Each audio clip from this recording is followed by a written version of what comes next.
Stage 3 of the World Championship qualifiers. Some of the best clans in the world tried to triple this new diamond base from Dima, but none of them could. Yes, this base defended 5 out of 5 against some of the best players in the world, and the Baselink is now yours.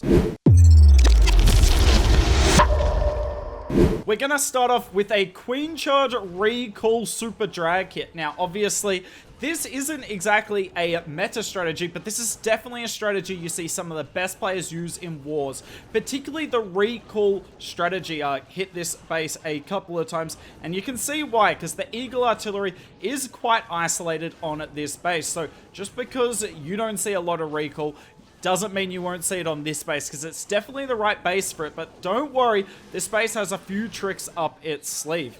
So the Queen doing a great job here, taking down the Eagle Artillery, but she won't be able to go too much further, and the recall comes in. Now notice, he didn't use a spell with the Queen there, so that is a technically a weakness of the base there.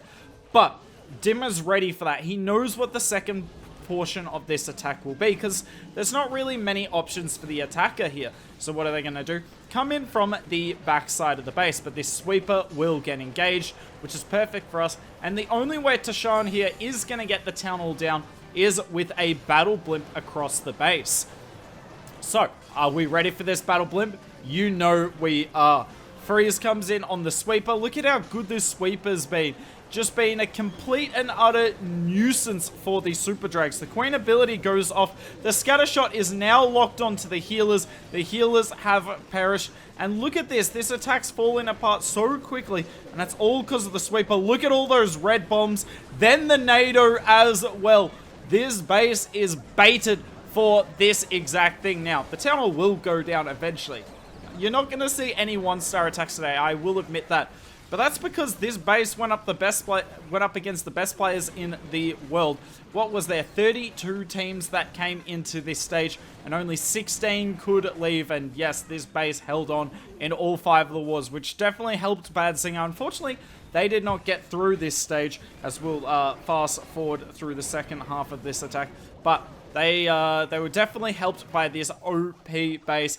80% there, that's a pretty good outcome. I'm sure you've heard of this player here. His name is Tryhard, coming in with the Zap Lalo. Now, this exact Zap was tried a couple of times. So just going for the multi and the sweeper here also does a bit of damage to the Expo. Then going to come in with a Yeti Blimp, sneaks it over the side here because he's pretty sure this side is baited, whereas it was much safer to go over like that. But look at this defensive RC just being a pain. So our Yetis do not get that much value. I say our Yetis. I keep talking like I'm from the perspective of the attacker. The attacker's Yetis, Tryhard, who we are not rooting for in this attack, even though we love him. He's literally one of the most likable guys that there is. His Yetis just don't output a lot of damage, and he would have got that Rage Tower down with the Yeti Mites if his Yetis did more damage to the defenses around him. CC is being a little bit of a pain. The King will take down the Monolith, but it's not a free Town Hall Sui, and that's what I really like about this Diamond base. We're not giving up the Town Hall for free. It's far too important. Now, it does mean that Tryhard is going to get other value while suing the Town Hall, and obviously the Monolith is important. But when it comes to Lalo, there's much more important defenses than the Monolith. Now, this is interesting what Tryhard does here. Essentially, Sui's the Royal Champion just to get rid of the Eagle Artillery. The Diggy will stun, and the Lalo's coming in from the top side. There's 2 Rage Towers up, though. Have to freeze the Rage Scatter Shot. A few Teslas in this top compartment as well. The Teslas are actually nicely spread throughout the base here, and this Lalo's not looking too good because all the loons that were coming from the top to go to the scatter got absolutely wrecked. Lalo's coming across. Now, this single Inferno in the core is not going to do a lot to Lalo. It is one of the weaknesses technically of the base, but the single Inferno, we saw it in the last attack. It burnt up some super drags, and you will see it, I believe, in some of the other attacks. It puts in some work as well. We all know what's about to happen to these loons that you see behind the town hall here. We saw it in the last attack. Yep, bunch of red bombs. They all go down. Now, this does get really close in the end, and this might have been a triple if the Yeti bomb went a bit better, but Tryhard respected the ability for the base here to be baited for that Yeti bomb. And gonna fall just short. And it doesn't look like a crazy defense. You might be like, Hooks, why are you showing off a 95% defense? It's not that impressive. This is Tryhard, one of the best players in the world. Any defense is insane. You ask and we shall deliver. This is a super archer clone hit. Gonna come in with the super barbs on the back end of this. I know you can see some attacks with like Titans, with Hydra, but really super barbs are the best variation of this. Now, I want to pause this quickly and talk about this base, right? If you're looking for a base that only defends super archer clone, this probably isn't the best one in the world, but I do really like it for a couple of reasons. One, we got two sweepers facing the back end, and obviously if you could land like a super archer clone in this CC compartment, this base would probably be GG's, but can't really do it with the two sweepers. So it only leaves two real super archer clone positions on the base. One, you could send like a naked blimp here with no warden ability, get this, but I just don't think this would really work, particularly with super barbs, right? Because even if this got insane value, even if you got all of this down, what are you going to do? You can go through the back end here, but look at how many wall breaks you'd need. You'd need one for the expo, one for the multi, another one for the CC. That's saying all these wall breaks go to the right spot, and then you need another one for the back end, which there's no way you're getting. You just wouldn't have enough wall breaks if you were doing super barbs after that. And then the other option is the exact blimp you're seeing here. Now, I will admit that when I saw this blimp, I thought it would be money, and I was surprised this defended. But have a look at this NATO. The NATO pulls the goblins back into the clone spell, so we lose a few super archers because there's just less clone capacity for them. But there's also the giant bomb and the mini bomb that the tornado pulled the super archers into and killed a couple of the clone super archers there, and not much value is gotten, and that's just because this base is perfectly trapped for this hit. So really nicely done from Dima there. The NATO, not just good against the Yeti bomb, but good against the super archer clone, and obviously the giant bomb and the couple of mini bombs did good work as well. The goblins was a little bit fortunate, but most people bring goblins in their super archer clone blimp, so it's not exactly impossible. So notice this, right? You'll kind of see what I was talking about before in terms of how are you meant to super barb the back end of this base when you need so many wall breakers. Yes, the eagle is extremely exposed, and the super barbs will do great against them, but this hit is all about your royal champion. She has to take out the entire core of the base because you don't have the wall breakers, and I mean, look at this rage tower. Pretty brutal rage tower, not really a whole lot that you can do. And even if you do get through all of this with your troops, there is still a monolith and defending king and grand warden on the back end.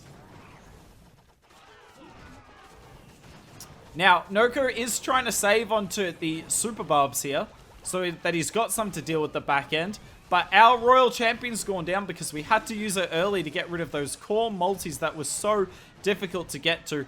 And we are not going to be able to overrun the back of this base. He will try his absolute best, doing a pretty good job to keep the queen alive here, but not going to be it. And this is a big defense. Like I said, if you want a purely anti-super archer base, this isn't the one for you. But if you want a base that can defend everything and super archers to a really good degree, why wouldn't you use this base? I decided to add this hit in because this hit was just so fun, but I'm not expecting any of you to quite get hit by Recall Super Witch Smash. It's not really an army that you think about a whole lot, but I just wanted to show this base defending another hit. Also, there's no way this base was prepared for this hit. Even for the recall portion of this hit, I would not be expecting, let alone the Super Witch part, which obviously no one's expecting. So this base can also defend strategies that it's not exactly prepared for. But I also wanted to watch this because, you know, Super Witches kind of excite me.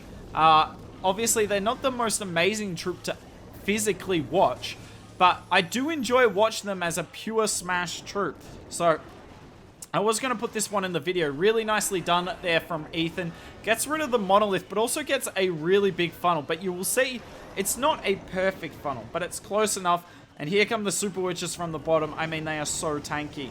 Look at that. Those eagle shots doing nothing. And even brings the Apprentice Warden.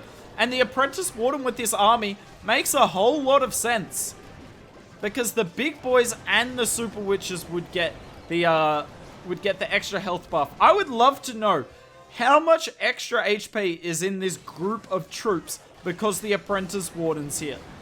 Quite simply ridiculous. Now, the Queen ability goes off, and that is a problem. Do use the jump spell here, because we have to, but this is one of the weaknesses of this army.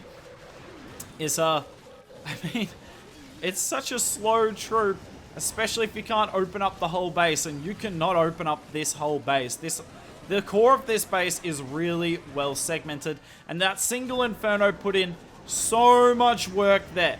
So much work. You're seeing the value of it. Yes, I think 3 multi is probably the meta, but there is a place for using single Infernos if they're in a right spot of the base, and yeah, the Queen just gets wrecked.